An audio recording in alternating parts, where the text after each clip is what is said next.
नमस्कार, कैसे आप सब? आशा करती हूँ सब बहुत अच्छे होंगे और आपकी ज़िंदगी में भगवान, माँ भवानी, माँ जगदम्बे, माता रानी सदैव आशीर्वाद दें और आपको सारी जितनी भी दुनिया की खुशियाँ हैं, वो सब आपको मिले। आज मैं आपसे बात करूँगी बहुत ही ख़ास विषय के ऊपर कि किस तरह से आप अपने आप को अखंड सौभाग्यवती रह सकती हैं। मतलब जब भी आप मरें तो आपके पति जीवित रहें, माँग भरकर आप मरें, बड़ी-सी बिंदी लगाएँ और किसी भी तरह से आप विधवा ना हों। तो इसका आशीर्वाद आपको कैसे मिलेगा ये बताऊँगी और एक ख़ास उपाय बताऊँगी जो कि आपको पहली तारीख को करनी है यानी कि 1 मई को उन व्यक्तियों को ये उपाय करना है जिनको लगता है उनके ऊपर तंत्र बाधा है, जिनको लगता है भूत-प्रेत का साया है उनके ऊपर, जिनको ऐसा लगता है कि उन पर बहुत ही बुरी दृष्टि किसी की पड़ी है। इस तरह की चीज़ें अगर हैं तो 1 मई को है काल भैरव अष्टमी, जिसके दिन आपको एक बहुत ही ख़ास उपाय बताऊँगी। वीडियो को अंत तक देखें और माता रानी और आप सभी की कृपा से हमारा जो यूट्यूब का फैमिली वो धीरे-धीरे करके बढ़ रहा है और बहुत ही खुशी के साथ कहना पड़ रहा है कि मैं सच में बहुत ही आभारी हूँ जितने भी लोग मुझे सपोर्ट कर रहे हैं उसके लिए। बहुत-बहुत धन्यवाद तहे दिल से आप सभी का शुक्रिया। आप लोग जितना ज़्यादा हो सके संभव वीडियो को शेयर करिए, लाइक करिए, कमेंट में जय माता दी ज़रूर लिखिए ताकि चीज़ें लाइफ में बेहतर होती हुई आपको नज़र आ सके।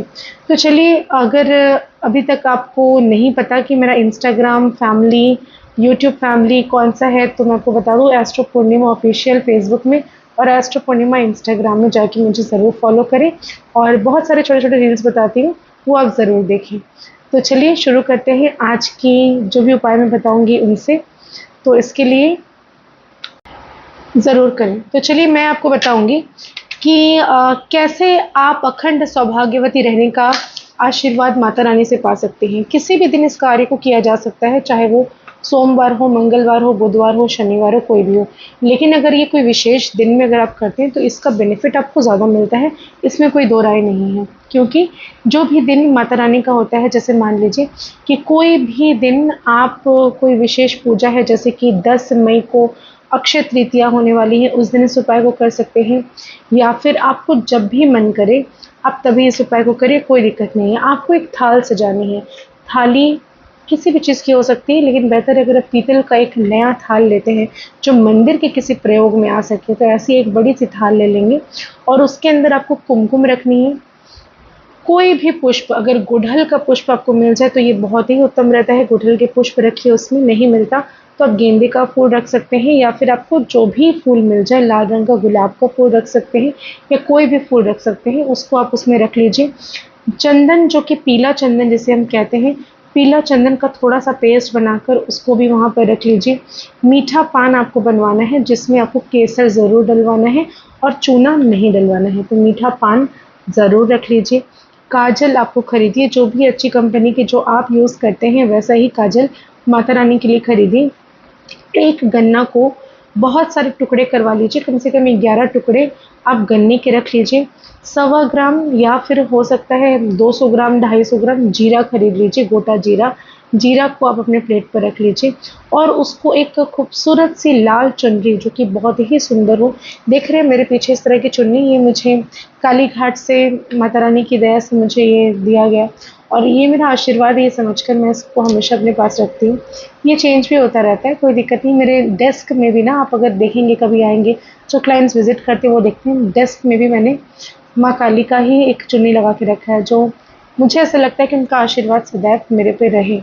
तो इसके लिए तो आप जो भी चुन्नी आपको लगे कि बहुत ही खूबसूरत है और ये सुंदर लग रहा है दिखने में, तो ऐसी चुन्नी आप उसको ढक दीजिए। ढककर किसी भी माँ दुर्गा के मंदिर में जाइए, माता रानी को भेंट स्वरूप अपनी इच्छाएँ कहकर और उसमें ₹101 कम से कम, आपको जितनी भी सामर्थ्य, 500, 1000 जो भी आपको मन करे, ₹1 का सिक्का ज़रूर रखिए। मैं नॉर्मली बता रही हूँ, 101 या ₹51 रखकर आप माता रानी को अपनी जो भी परेशानी है वो कह दीजिए। अगर आपके हस्बैंड के बिज़नेस में भी तरक्की नहीं हो रही है तो वो भी होना शुरू हो जाएगा। आपका खुद का घर नहीं बन रहा है तो ये भी आपको आराम से देखेंगे कि घर बनने के योग भी शुरू हो गए हैं। इसके अलावा आपके हस्बैंड की सेहत अगर बहुत दिन से ख़राब है, हेल्थ इश्यूज़ काफ़ी दिनों से चल रहे हैं, तो हेल्थ इश्यूज़ भी सही होना शुरू हो जाएगा। ये आप खुद ब खुद रियलाइज़ करेंगे। अपनी तकलीफ़ें, अपनी कष्ट, अपनी चीज़ें माता रानी को बोलकर उन चीज़ों को अर्पित करें मिठाई ज़रूर लेकर जाएँ, फल जो भी आपको पसंद है वो लेकर जाएँ, माता रानी को चढ़ाएँ और उनसे कामना करें कि आपको सदा सौभाग्यवती रहने का आशीर्वाद आप दीजिए। बुढ़ापे तक हम लोग साथ जिएँ, लेकिन मरूँ पहले मैं ही। इतना माता रानी को कहिए, कहकर आशीर्वाद लीजिए उनसे और पंडित जी को कहिए कि माता रानी के वहाँ से आपको एक सिंदूर की डिबिया दे दो और उससे अपने सिंदूर में मिलाकर आप थोड़ा-थोड़ा करके हमेशा उपयोग करें।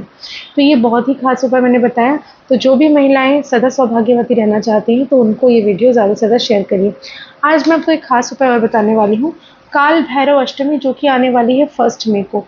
1 मई को ऐसे लोग जिनको शंका है कि उनके ऊपर किसी ने जादू-टोना कर दिया है, टोटका कर दिया है, आपको नींद नहीं आ रही, बदन हाथ में बहुत ज़्यादा पेन रहता है, आपको तकलीफ़ें बहुत हो रही है, अचानक से हेल्थ प्रॉब्लम आ गई है, रुक जा रहा है, कोई भी कार्य करने जा रहे हैं, अच्छा कार्य आपका कंप्लीट नहीं हो पा रहा है, इस तरह की समस्या आपको लगी हुई है, तो आपको ख़ास इस दिन का एक उपाय कर लेना है, जिसे करने से काल भैरव की कृपा जिस पर होती है, भूत-प्रेतों का राजा कहा जाता है उन्हें और उनकी कृपा अगर आपके ऊपर है, तो आपका कुछ भी नहीं कर पाएँगे भूत-प्रेत, जादू-टोना, टोटका कुछ नहीं हो सकता आपके ऊपर। शिव जी की पूजा अति अनिवार्य है, सुबह के समय उठकर स्वच्छ वस्त्र धारण कर लीजिए और आपको सुबह उठकर ही शिव जी का अभिषेक करना है गंगा जल से, गुलाब जल से, दही से, गन्ने के रस से, जिससे आपको मन करे। आप अभिषेक करेंगे, पूजा करेंगे। दोपहर को गौ माता को और कुत्ते को, काला कुत्ता अगर मिल जाए तो उसे दूध ज़रूर पिला दीजिए, अगर नहीं संभव बिस्किट्स खिला दीजिए या फिर एक रोटी बनाकर उसमें सरसों का तेल चपोड़कर कुत्ते को ज़रूर खिलाइए। गौ माता को आज के दिन गुड़ और रोटी ज़रूर खिलाएँ। ये काम आपको दोपहर को करना है। गौशाला में जाके रात के समय आप दीपक भी प्रज्वलित कर सकते हैं। इसके अलावा जो भी काल भैरव की पूजा करते हैं, वो पूजा रात्रि के समय की जाती है, इसीलिए शाम के वक़्त 8 बजे के बाद ही अगर संभव हो, तो शिव मंदिर जाइए, वहाँ पर शिव जी को दीपक जलाइए, वहाँ पे जाके घी का या सरसों के तेल का दीपक जलाइए। भैरव बाबा का मंदिर अगर आपके घर के आस-पास है, तो वहाँ चले जा सकते हैं, वहाँ पर सरसों का तेल का दीपक जलाइए। उनको इमरती का भोग बहुत ज़्यादा पसंद है, इमरती का भोग उन्हें ज़रूर चढ़ाएँ। इसके अलावा काल भैरव जी का नाम लेकर आप शिवलिंग पर भी ये काम आप कर सकते हैं। वहाँ बैठकर आपको ओम काल भैरवाय नमः का जाप 108 बार कर लीजिए। इसके अलावा अगर आप वहाँ पे बैठकर काल भैरव शोत्तम का पाठ अगर कर सकते हैं, तो ये भी अति उत्तम माना गया है।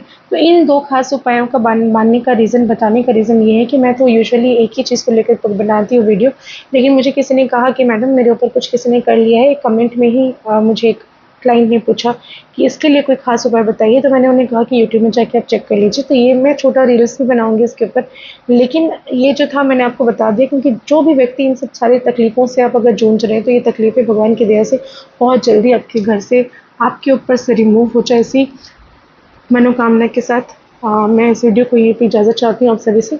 लेकिन इन वीडियो को देखकर आप उपाय ज़रूर करिए, जो कि 100% बेनिफिशियल रहेगा आपके लिए। आशा करती हूँ वीडियोज़ पसंद आ रहे होंगे, लाइक करें, शेयर करें, ज़्यादा से ज़्यादा कमेंट करें। बहुत-बहुत धन्यवाद आप सभी का।